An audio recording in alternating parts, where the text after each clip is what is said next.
Olá, meus queridos e minhas queridas, seja bem-vindo ao nosso canal. Meu nome é Andrei Correia. Nós estamos aqui, como sempre, trazendo um assunto muito bom para a gente refletir um pouquinho. O objetivo desse canal aqui é trazer um pouco de edificação para a nossa vida, meditar um pouquinho na palavra de Deus. E se você tem interesse nesse tipo de conteúdo, já se inscreve no canal, ativa as notificações e fica comigo até o final do vídeo, que eu tenho certeza que Deus vai falar contigo. E o assunto de hoje é daqueles, né? O domínio da própria língua. O que é que o homem pode fazer para dominar a sua própria língua? Vamos lá. E o texto base hoje está escrito na carta do apóstolo Tiago, capítulo 3, o versículo 1 e o versículo 2. Vamos ler aqui, ó. Estou sempre com a Bíblia Sagrada aqui, é a nossa base, nossa referência, e nós vamos ler aqui o texto da Bíblia Sagrada, tá bom? Vamos lá. Meus irmãos, muitos de vós não sejam mestres, sabendo que receberemos mais duro juízo, porque todos tropeçamos em muitas coisas. Se alguém não tropeça em palavra, o tal varão é perfeito e poderoso para também refrear o corpo todo. Assim diz a palavra de Deus.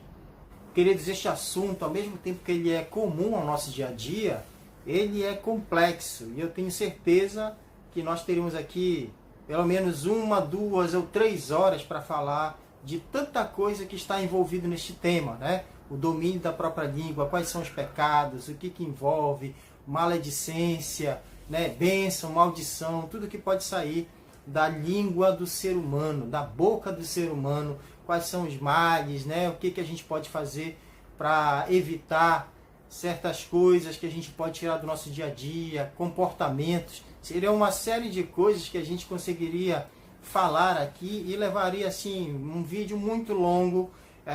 Esse não é o objetivo do canal. A gente pode talvez trazer esses assuntos em outras oportunidades. Mas nós queremos aqui nos ater a alguns pontos somente. O primeiro é o que a língua significa, o que ela representa para o ser humano, para toda a sua vida. E ele faz duas comparações logo de cara nos versículos seguintes. Primeiro, ele compara a língua ao freio que se coloca nos cavalos. O cavalo é um animal grande, forte em relação ao ser humano. O cavalo, se tivesse ciência da sua força, jamais deixaria alguém montar nele e controlar ali. Mas através de um pequeno equipamento ali, um freio, né, as rédeas que se colocam no cavalo, é possível controlar aquele animal, fazer frear, fazer seguir, acelerar, né, mudar de direção. Então, o freio está para o cavalo, para o controle do animal, como a língua está para o ser humano. Segunda comparação que ele faz é o navio. Ora, o navio, estando num mar agitado, com ventos muito fortes ali, jogando ondas de um lado para o outro, um instrumento muito pequeno, uma parte muito pequena do navio, que é o leme, consegue controlar ali, e o timoneiro vai dando direção ali para aquele navio no meio daquela tempestade, vento batendo, ondas fortes. O timoneiro consegue ali controlar apenas com um leme pequeno, né, a direção do navio para que ele não vá a pique, para que ele não naufrague. Então, o leme está para o navio também, assim como a língua está para o ser humano, para o corpo humano, para a vida de uma pessoa. A língua é, sem dúvida, o órgão mais letal de um ser humano. Ela pode levar uma pessoa para a vida, como também pode levar uma pessoa para a morte. Pode dar liberdade a uma pessoa, como também pode aprisionar uma pessoa. Pode alegrar o ambiente, né? Trazer alegria, trazer bênção, como também pode trazer maldição, desunião, contenda, discórdia, ódio. A língua é capaz de muita coisa. Depende de quem a controla, de quem a domina. Quem é o dono da língua? Eu e você somos o dono da nossa própria língua. Nós falamos algo que abençoa e também falamos algo que amaldiçoa, né? Então aí está a responsabilidade do ser humano. Agora só, uma coisa que já é importante dizer desde agora é que ninguém abre a nossa boca e nos faz falarmos coisas, né? Existe aquele jargão popular assim, não ponha palavras na minha boca. Na verdade, se nós não abrirmos a nossa boca para falar alguma coisa, seja para o bem ou seja para o mal, essa palavra não vai ser dita e a consequência dessa palavra não vai acontecer. Então, assim, está muito no ser humano, vou falar ou não vou falar. Só que esse exercício não é tão fácil de fazer. A maioria das pessoas sabe quando fala algo que não deve falar, quando comete algum erro através das suas palavras, né, da sua língua, daquilo que fala. A maioria das pessoas sabe quando que faz algo de errado. A maioria das pessoas tem consciência que fazem, que usam de forma errada a sua língua, né? Assim, conhecer, saber que está fazendo algo errado não basta. É interessante a gente notar nisso que as pessoas sabem às vezes que falam, usam sua fala, a sua língua de forma errada, mas não conseguem controlar, né? Elas convivem com aquilo, com aquele exercício dia a dia, aquele uso mal da sua língua, da sua fala, das suas palavras, convivem com aquilo dia a dia e acaba virando costume. Daqui a pouco as pessoas dizem, eu sou assim mesmo, eu falo mesmo, eu falo na cara, como se isso fosse a maior das virtudes, que de fato não é. Até o próprio Senhor Jesus, eu costumo dizer que ele sabia falar, no momento que era para falar, ele falava, e falava para qualquer pessoa, para autoridades, para fariseus, para governadores, mas ele também sabia o momento de ficar calado.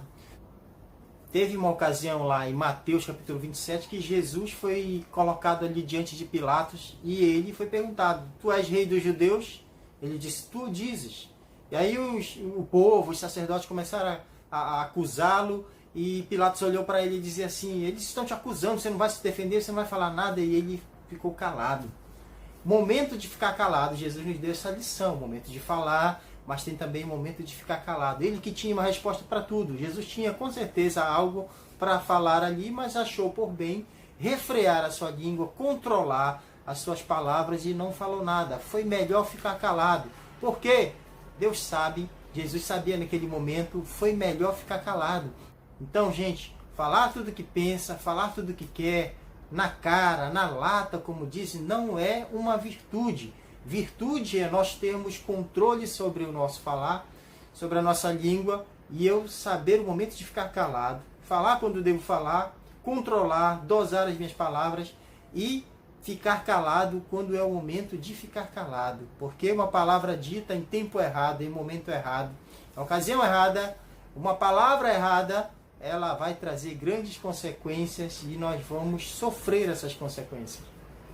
Outro exemplo é do profeta Isaías, lá no capítulo 6 do seu livro, que ele teve ali uma visão, lá do trono de Deus, dos anjos que estavam lá em volta do trono, serafins voavam, e de repente ele, olhando aquilo tudo, ele se tocou e disse assim, opa, eu vou morrer, vou perecer aqui porque eu sou um homem de lábios impuros e habito no meio de um povo de impuros lábios, então eu vou morrer.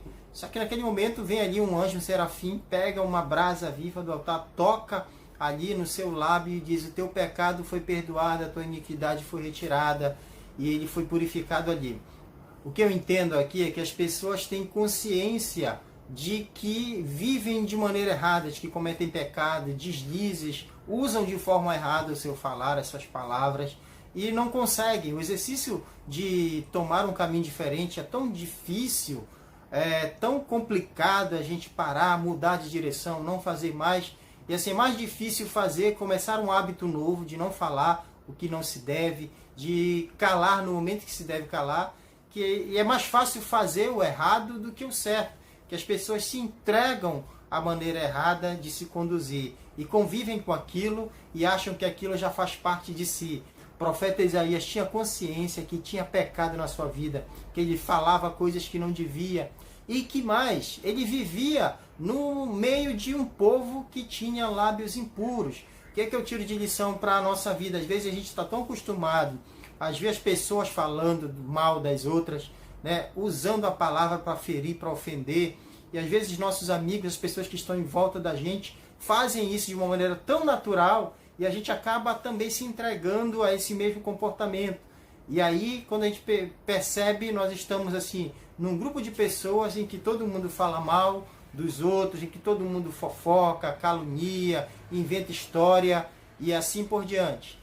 Só, gente, que eu quero dizer aqui para você o seguinte, Deus não nos chamou para sermos parte de um povo pecaminoso. Nós somos chamados para ser parte de um povo santo, separado, de um povo que obedece e cumpre a vontade do seu Deus. E nós temos na nossa mão uma arma poderosa, como eu falei no início do vídeo, que é a nossa língua. Use essa língua para falar bem, para abençoar, para falar coisas de Deus para a vida das pessoas. Mesmo que todo mundo à sua volta tenha o costume de falar mal dos outros, de fofocar, eu peço a Deus que nós tenhamos um comportamento assertivo no uso do nosso falar, as palavras que saem da nossa boca. Outro ponto que o apóstolo Tiago comenta no versículo 10 é sobre como é que pode de uma mesma fonte sair água amarga e água doce. De uma mesma boca, como é que pode de uma mesma boca sair bênção e sair maldição? Eu tenho certeza que todo mundo conhece uma pessoa em que você observa em algum momento ela falando bem, elogiando, falando coisas boas de uma determinada pessoa, e em outro momento criticando, falando mal. Como é que pode uma pessoa proferir palavras tão controversas em relação a uma terceira pessoa, a mesma pessoa? Então, Tiago diz que isso não pode. Geralmente, quando isso acontece, uma das duas não é verdade. Ou a palavra boa que falou em relação a essa terceira pessoa não é verdade, ou a palavra má está sendo dita num momento de muita fúria, de muita raiva, e que leva aquelas pessoas a fazerem isso. No meio dessa confusão toda, eu costumo dizer que quando acontece isso, a verdade é o que as pessoas falam de você quando estão no momento de raiva, com ódio, com os nervos à flor da pele, e às vezes uma pessoa que fala bem de você e acaba no momento de exaltação falando mal. Acredito que o que prevalece nesse momento seja realmente o sentimento ruim que as pessoas têm em relação a você. No Evangelho de Lucas, capítulo 6, versículo 45, está lá escrito que o homem bom tira do seu bom tesouro, do seu coração, coisas boas, e o homem mau tira do seu coração, do seu mau tesouro, as coisas ruins. Por quê? Porque a boca fala do que o coração está cheio. Então, no momento de emoção, no momento de mais exaltação que uma pessoa esteja, aquilo que ela falar em relação a você é o que realmente está cheio o seu coração. Fica ligado, que Deus coloque pessoas em volta de você que realmente sintam a alegria de estar na tua presença, que estejam contribuindo para o teu crescimento, para a tua edificação.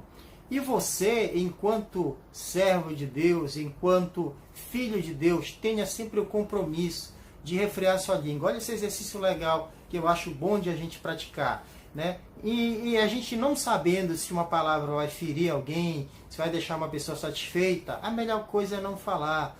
A melhor coisa é ficar calado, né, gente?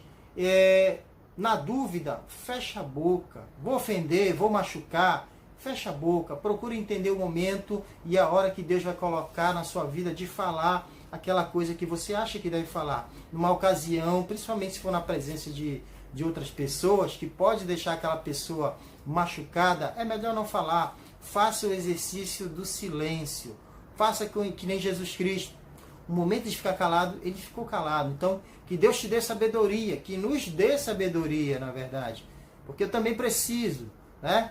Que a gente possa entender o momento de a gente ficar calado e não abrir a nossa boca para falar coisas que vão machucar, que vão ferir alguém e que principalmente a gente vai se arrepender depois do que falou. Porque às vezes a gente se arrepende, pede perdão, mas as consequências elas podem ser irreversíveis. Amém? Querido, que Deus te abençoe. Se você gostou desse vídeo, compartilha, curte.